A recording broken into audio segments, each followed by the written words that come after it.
চশমা museum, a house of world class, জলট্যাক মোড়, বহরমপুর মডার্ন হোটেলের সামনে। পশ্চিমবঙ্গে যে তৃণমূল সরকার এবং মুখ্যমন্ত্রী সে ঘটনাচক্রের স্বাস্থ্যমন্ত্রী সে ডাক্তারদের সঙ্গে কথা বলেছে, মানে এটা নয় সে ডাক্তারদের সব কথা মেনে নিয়েছে। নিরুপায় হয়ে তাকে ডাক্তারদের সঙ্গে আলোচনায় বসতে হয়েছে। যে তেজ, যে দৃঢ়তা তিনি ডাক্তারদের বিরুদ্ধে দেখিয়েছিলেন, ধমক চমক, তাদের বিরুদ্ধে কড়া ব্যবস্থা নেওয়া, জনসভায় বক্তৃতা দিতে গিয়ে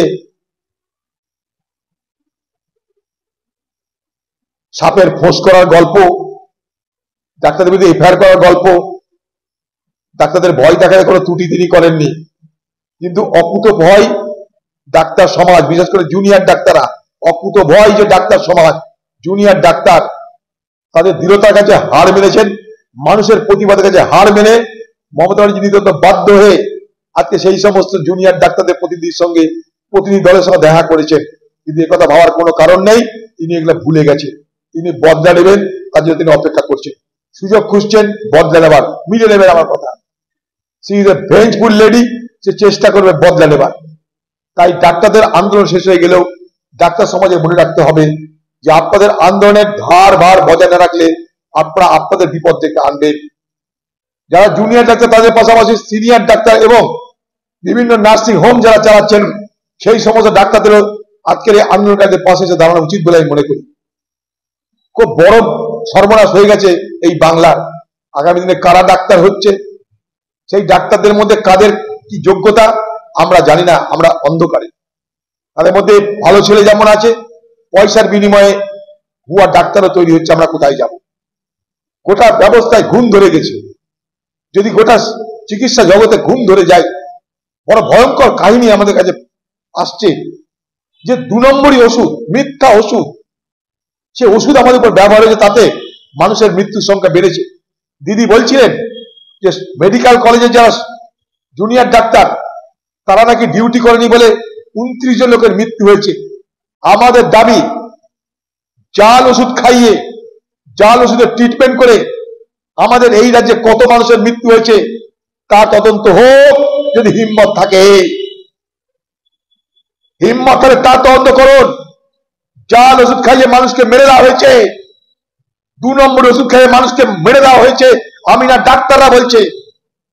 অপারেশন করার পর অপারেশন সফল হয়েছে, কিন্তু যে ওষুধ, সে ওষুধ কাজ করছে না, ফলে যাদের বেঁচে যাওয়ার কথা তারা মারা যাচ্ছে এই বাংলায়, এই মুখ্যমন্ত্রীর আমলে, এই স্বাস্থ্যমন্ত্রীর আমলে। তার বিচার কে করবে? তা তদন্ত কে করবে? আন্দোলন থামালে চলবে না, চলবে না, চলবে না। রাজ্যকে রাজ্য সরকারের দায়িত্বে হাসপাতাল জেলা আমরা জানি না তা না, কিন্তু কে দায়িত্ব নেবে? যেখানে সরকারের তরফ থেকে যারা প্রতিনিধি, যারা সরকারের রোগী কল্যাণ সমিতির মাথা, যারা বড় বড় কলেজের বড় বড় পদে বসে আছেন, আজকে তারা যদি এই ঘটনা ঘটায় তাহলে কার কি বলার আছে? দিল্লি থেকে কে কি করবে আমার জানা নাই, কিন্তু দিল্লির তৎপর হওয়া উচিত। দিল্লির তরফ থেকে আরো তদন্ত করা উচিত, কারণ দিল্লির তরফ থেকে অর্থ তো পাচ্ছে। মেডিকেল কাউন্সিল অফ বেঙ্গল যেমন আছে, মেডিকেল কাউন্সিল অফ দিল্লিও আছে, মেডিকেল কাউন্সিল অফ ইন্ডিয়াও আছে। তাই কেউ দায়িত্ব এড়িয়ে যেতে পারে না। আজকে পশ্চিমবঙ্গের মেডিকেল কলেজগুলোতে ছাত্র এবং ছাত্রীদের বিরুদ্ধে যে সমস্ত ঘটনার কথা বেরিয়ে আসছে, তাতে মর্মাহত শুধু নয়, বাংলার মানুষ হিসেবে নিজেকে পরিচয় দিতে লজ্জা লাগছে। ছাত্রীদেরকে রাত্রেবেলায় মদের আসরে ডেকে পাঠানো হতো, ফার্স্ট ইয়ার সেকেন্ড ইয়ার ছাত্রীদের। সেখানে বেছে বেছে কাউকে রাখা হতো, কাউকে বলতে হতো যাও। তারপর যাদেরকে রাখা হতো তাদের সঙ্গে কি হতো ছাত্রীরা জানে।